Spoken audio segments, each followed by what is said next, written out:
It's a coffee day today, guys. So the other day, something quite interesting turned up. You see, obviously, at the beginning of this video, the Victron inverter, which I was talking about before. So yeah, let's take a look. So I've already got it set up. There's some other new bits in here as well, guys, which I'm going to show you in a minute. So this is the new Victron Energy Phoenix 12 800. 800 means 800 watts or 800 VA. 12 means the voltage. So 12 volt 800 watt inverter basically. It's a pure sine wave inverter. It is built like an absolute tank. It's bigger, slightly bigger or slightly deeper, I'd say, than where's my other one here? Than this one, which is a 1000 watt one, which I've just taken off for the moment just to test this one. But this is a really awesome bit of kit, guys. So to start with this side, so you've got these terminal blocks here, which are screw terminals. I really like screw terminals, much better than having to put those crimps on, so you can just put the wires in, screw them up as tight as possible, and it's done. You've also, on this one, you've got a VE direct port, which this one hasn't got Bluetooth, like the solar charge controller that I've got, which has got Bluetooth, which allows you to configure it. I've shown it in other videos, but it allows you to configure it, you know, by Bluetooth on your phone, which is just fantastic. But you can, as I showed in the beginning of this video, you can plug in a Bluetooth dongle into this inverter, and then you can access everything on the inverter, like the whole control panel. And also it's got a really cool monitoring thing, so it shows you how much power you're drawing, if there's any fault codes or anything like that, which is good. But at the moment I'm not using the Bluetooth side of things. I'm just using a USB cable which goes into the Raspberry Pi here, and then that allows you to monitor everything online or locally. It's awesome. You've got a remote switch here as well, so you can basically connect a switch to that, so you can have a low power. I've shown these before as well, just like a low power on and off switch. I've actually got one on the side of my micro power wall here, but you can basically turn the inverter on and off. Now that's obviously really useful, but I'm not using that at the moment because you can actually turn this inverter on and off remotely by your control panel and everything else, which is obviously running on that Raspberry Pi, and I'll show you that in a second. So you've got a 3-position switch here, on, off and eco. Now the eco mode is really interesting because it basically turns the inverter on periodically, like every few seconds, to check to see if there's a load there. And if it senses there's a load there, it will just turn on. So it's quite interesting that, because if you've got something on like a timer or something like that, it will just turn the inverter on when it needs to draw power. So that's super cool. So if you come to the other side, the first thing you notice about this inverter is it's really heavy, by the way. It's solid. I think it's got, you can see through here, or maybe the other end, that it's got like a toroid transformer. I'm not really sure exactly how it works, but I don't think some of the cheaper inverters have that system. It's something else, maybe just a normal transformer, but it weighs a ton anyway. So there's nothing more really at this end apart from a UK plug. You can get this in a Shuko plug, I think it's called, and Euro and some other different sort of plug types, but I've just gone for a UK one because it's easy and it just plugs into like multi-ways, easy enough. There's actually fans in here as well, which you can hear. They do come on and off intermittently as you sort of draw in more power. Now I wanted to test this inverter, even though it's lower power than my other one. I wanted to test this because it's a really good solution for kind of small setups. I mean, the shed is fairly small. It doesn't have, I haven't got a massive amount of tools or anything like that running because all the tools are battery powered, so they only need power to charge the batteries. And this inverter also has like a 1500 watt absolute peak. So what I wanted to do is just try and compare this to the other inverter and just see what a quality, you know, really good quality, expensive, probably like 2.5 times the price of your, you know, your kind of Chinesey looking inverters.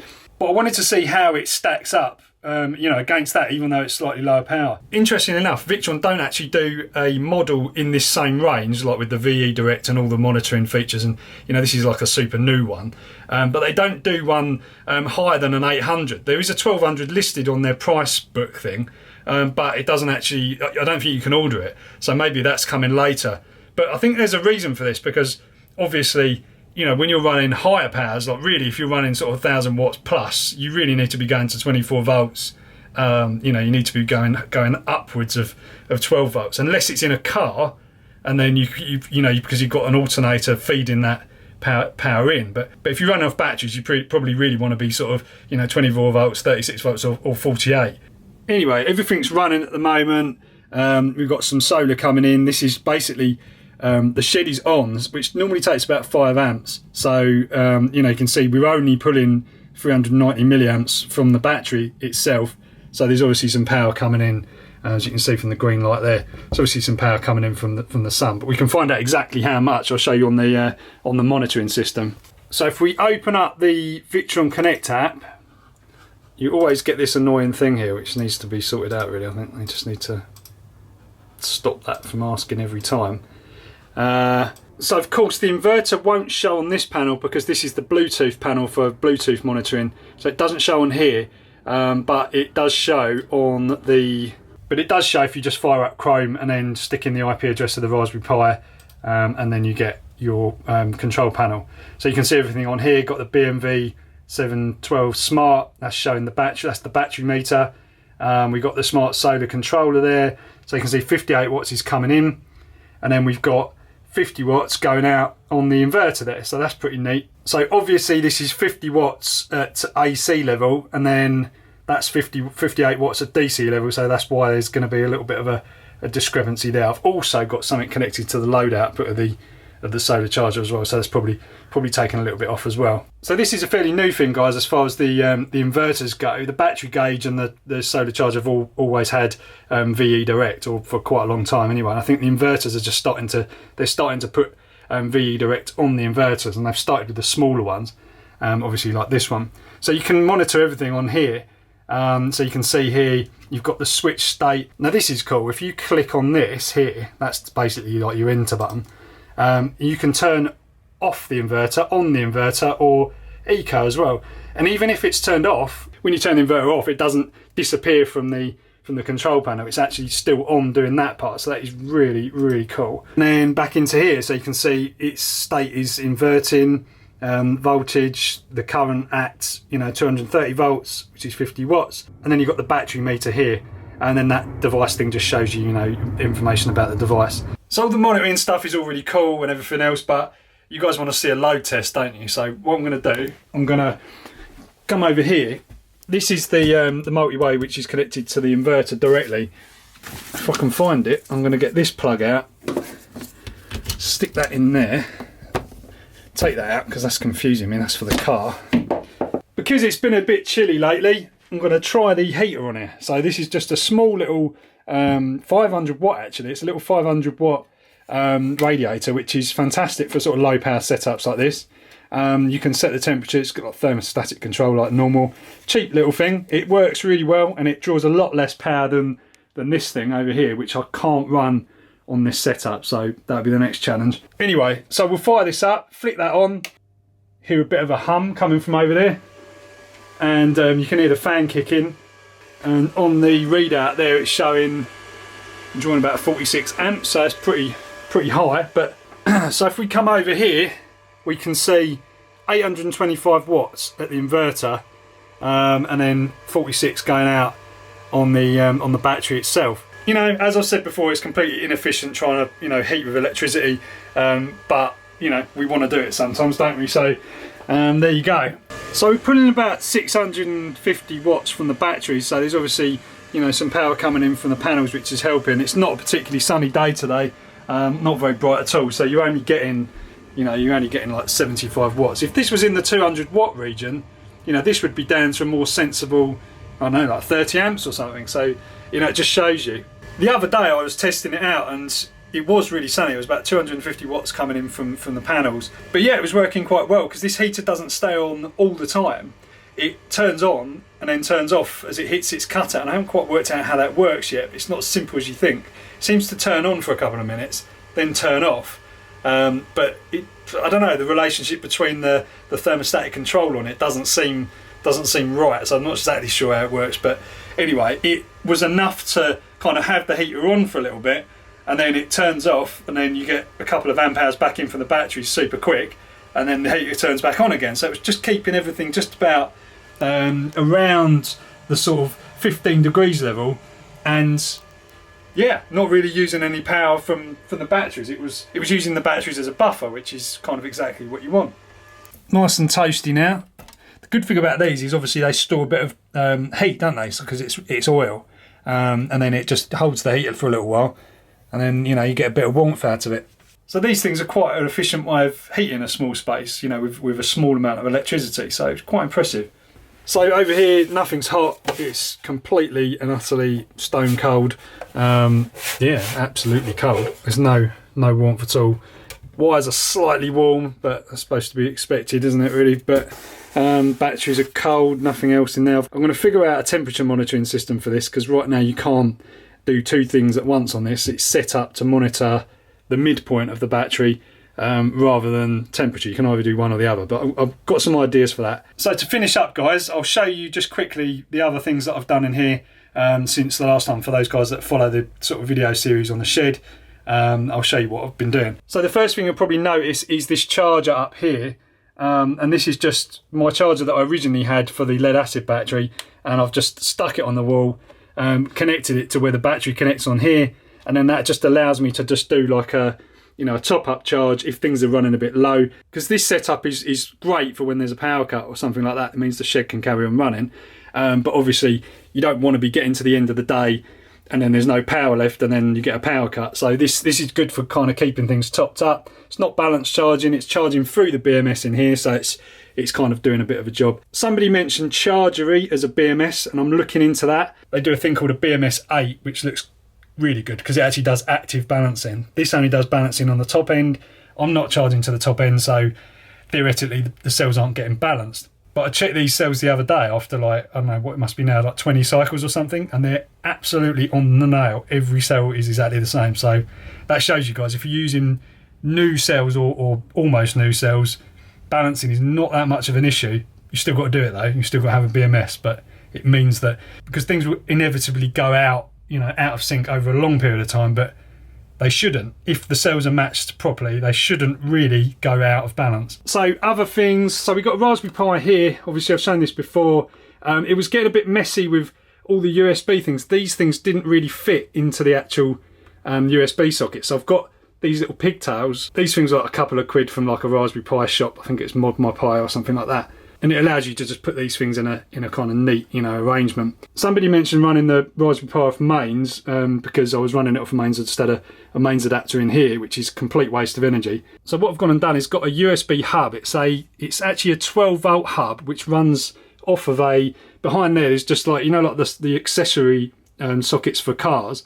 So this is meant for a car, and this provides a couple of amps on each USB port. And I've got this wired up, so you've got your car socket behind there, and the wire just goes up here into the load output on this charge controller. Now I was looking around because what I was trying to find was one that runs on higher than 12 volts, because obviously this system is 16 volts maximum. And what I ended up with is one that runs on 12 to 24 volts. So that's the key if you're running an odd voltage. So find a USB car charger that runs, between 12 and 24 volts, and then, if you're somewhere in the middle of that, and it works fantastically. This is powering the Pi directly. Draws like 100, 200 milliamps, perfect. And then I've gone one step further because I was running a lot of these lights, these things off of the mains, which is pointless again because you're stepping down voltage. There's two over there. That lightning bolt has got a weird power supply, so that's not running off of this, but this is USB. So down here, guys, I've just got a USB power supply which is connected to one of these USB ports here. Gives you an extension, and then you can just run stuff off of here as well. So then if you've got a phone to charge, you can just plug it in there and stick it on the shelf up there. So that's about it, guys. I was just trying to get as much stuff powered from the system as possible. So you're not using mains. Heaters are still a bit of an issue. You really don't generate enough power from two panels, to start running heaters and things like that without using all of your stored energy very, very quickly. But it's all work in progress, guys. So if you've got any questions, drop them in the comments. It's always fun, like, chatting away with everyone on there. And yeah, we're just about to head off and have a look at motorhomes to hire for a road trip. So it should be quite interesting. It's all quite relevant stuff. A couple of them have got solar panels as well, so it'll be interesting to see what they've got. And check this out.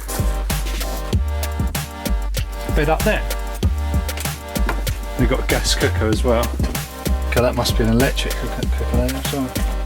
Control panel, TV, it's a little solar charge controller in there.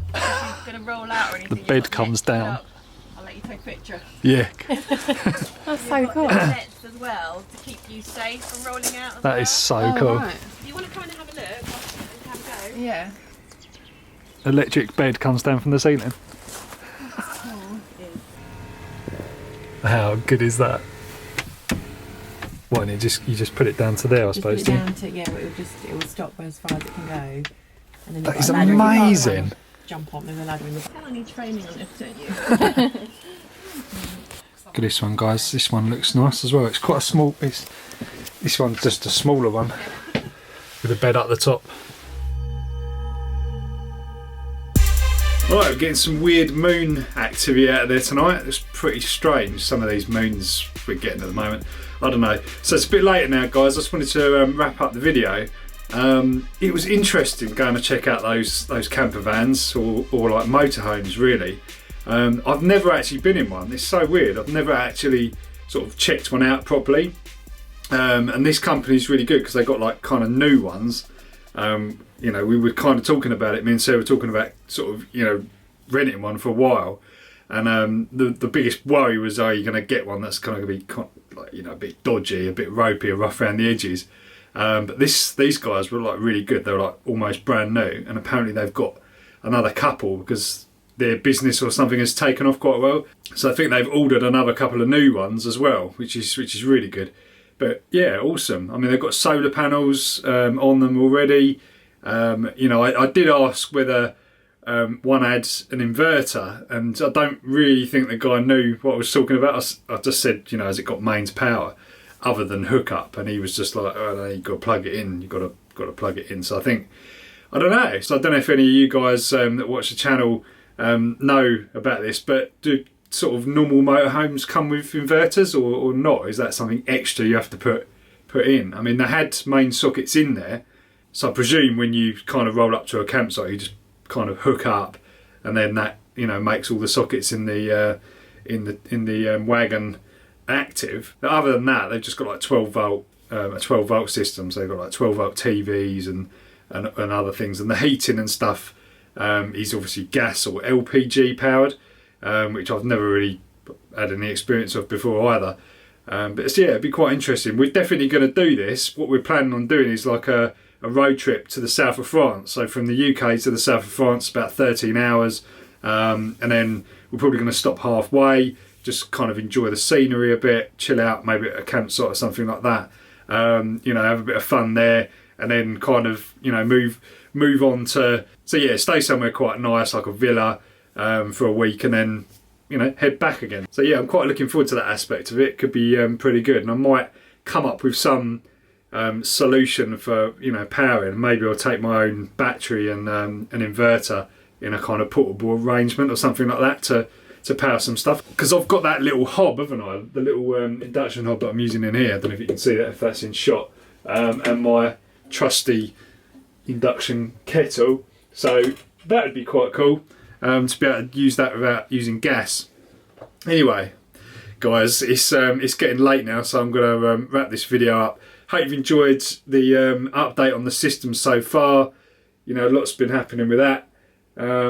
Yeah, I'm happy with how that's going. At the moment, we're running completely off grid. All these lights, it's all powered by you know, energy that's coming today from the sun, and obviously the computer's been powered from that.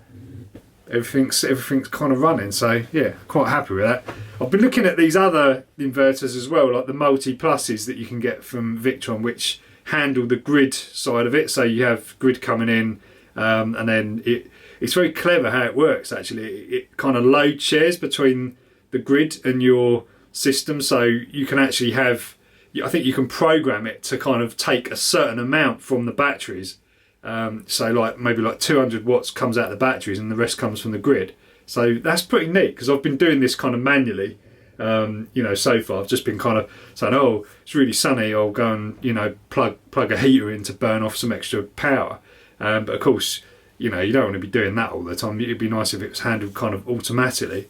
But yeah, this is kind of early days experimenting with all this stuff. Anyway, guys, I'm definitely going to go now, and I'll catch you in the next video.